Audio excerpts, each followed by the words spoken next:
33 మంది సిట్టింగ్ ఎంపీలకు సీట్లు నిరాకరించిన బీజేపీ. కేంద్రంలో మరోసారి అధికారమే లక్ష్యంగా బీజేపీ ముందుకు సాగుతున్నది. సుదీర్ఘ కసరత్తుల అనంతరం 195 మందితో తొలి జాబితాను ప్రకటించింది. అందులో ప్రధాని మోదీ మంత్రివర్గంలో 34 మందికి మరోసారి అవకాశం కల్పించిన విషయం తెలిసిందే.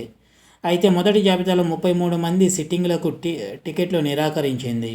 వారిలో మాజీ మంత్రి హర్షవర్ధన్తో పాటు ఎప్పుడూ వివాదాల్లో ఉండే సాధ్వి ప్రగ్యా ఠాకూర్, ప్రస్తుత మంత్రులు మీనాక్షి లేఖి, జాన్ బర్లా కూడా ఉన్నారు.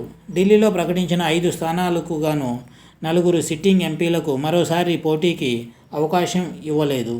అదేవిధంగా అస్సాంలో 11 సీట్లకు అభ్యర్థులను ప్రకటించగా 5 కొత్తవారు, ఇక ఛత్తీస్గఢ్లో 4, గుజరాత్లో 5, జార్ఖండ్లో 2, మధ్యప్రదేశ్లో 7 చొప్పున ఉన్నారు. ఇది వ్యూవర్స్.